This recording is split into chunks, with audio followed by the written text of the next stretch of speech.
Welcome to Positive News this morning. An interesting news about science. MIT scientists accidentally discovered blackest black material ever, inspired by artists who uses it to amaze audiences. MIT engineers were delighted to report that they had accidentally cooked up a material that is 10 times blacker than anything previously recorded. And it was due to an artist's vision for a provocative art piece that combined Greek philosophy, elemental physics, and the arbitrary value humans place on luxury items. The researchers published their findings last week in the journal ACS Applied Materials and Interfaces.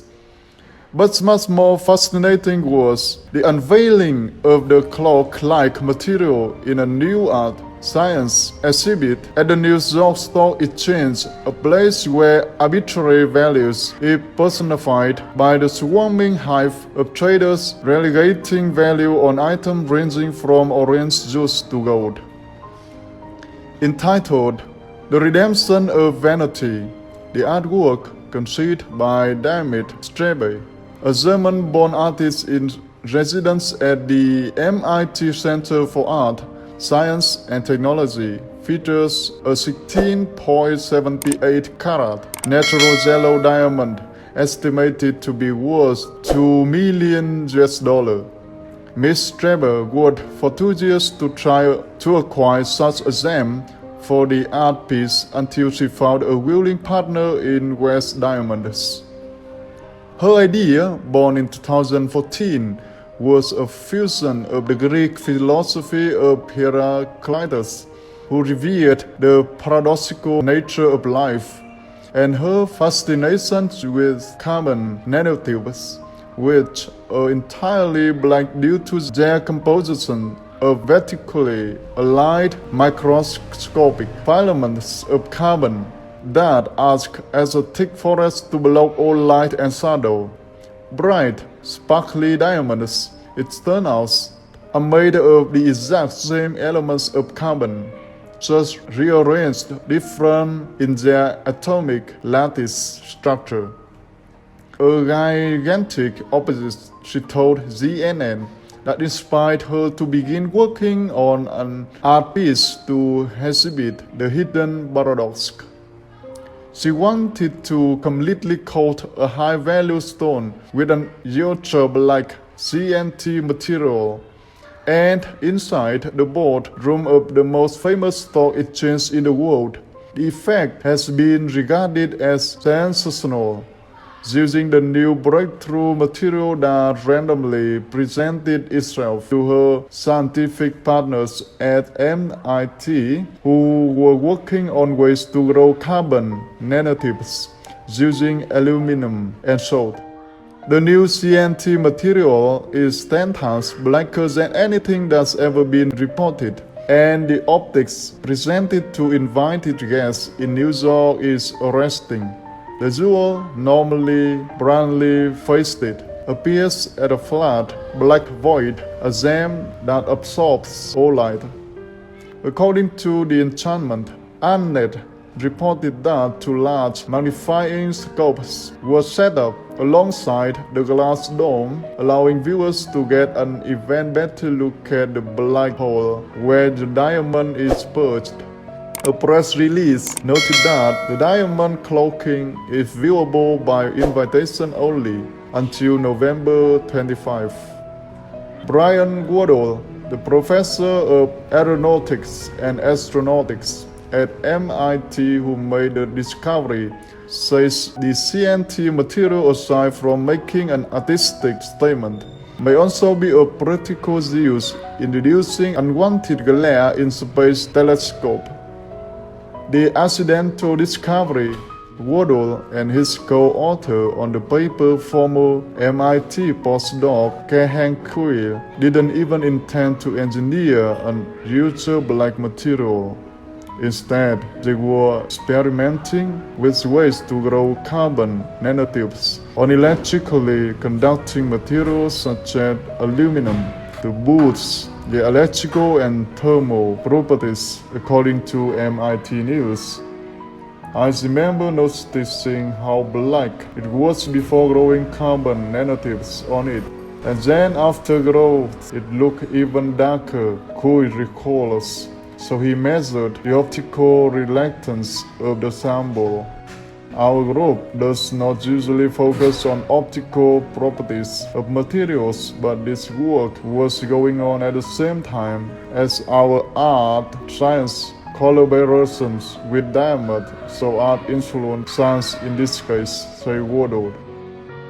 Kui measured the amount of light reflected by the material not just from directly overhead, but also from every other possible angle. The results showed that the material absorbed at least 99.995% of incoming light, making it the blackest material on record. In other words, it reflected 10 times less light than all other silver black materials, including Vanta Black, which had been previously considered for use in the art project. If the material contained bumps or ridges or feature of any kind, no matter what angle it was viewed from, these features would be invisible, obscured in a void of black, wrote MIT News.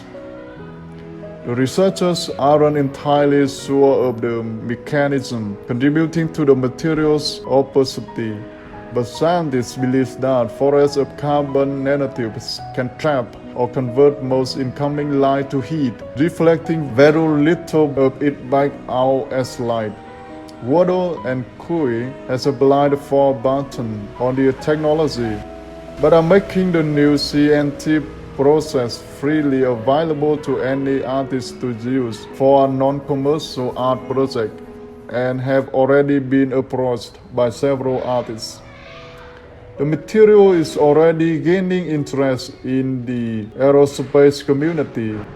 Astrophysicist and Nobel laureate John Melter, who was not involved in the research, but Nostrebe had contacted 5 years earlier regarding her art project, exploring the possibility of using Woodow's material as the basis for a massive black shade that would shield a space telescope from stray light or glare as it searches for orbiting planets. This black has to be tough to withstand a rocket launch, said Matter.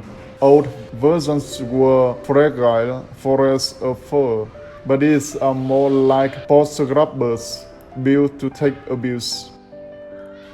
The paradoxes of the diamond are multifaceted.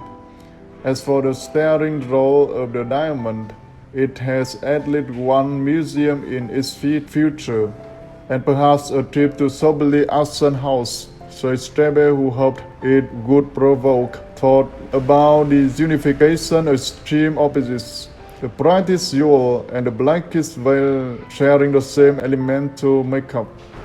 The disappearing diamond unveiled other paradoxes too, that Strebe alluded to in a phone call with CNN.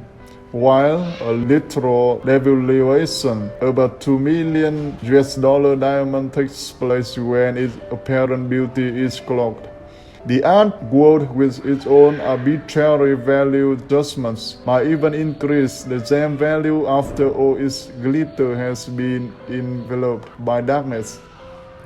And equally ironic, as visit opened, some news outlets were using the photo of the devalued gem only to highlight a scientific discovery, relegating a 5-year project to the level of a sleight of hand stunt. The swallowing of the diamond caused the swallowing of the artwork, she mused. Hundreds of volunteers have prevented this violence by helping 350,000 people in Sudan and Congo make personal peace. In celebrations of September 21st being the International Day of Peace, This organization is highlighting an astonishing 12-year legacy of helping hundreds of thousands of people around the world to heal their grievances. Last year alone, World Relief Peace Building Program set up 79 village peace committees in the DR Congo, Sudan, and Pakistan, and trained 744 volunteers to mediate between 343,000 and 247 people who were entrenched in conflicts and helped them reach peaceful outcomes. The volunteers willing to participate were trained in conflict mediation. They received instruction on what to do when someone comes to them with a grievance, how to investigate, how to bring parties together, and guide them in reaching a resolution.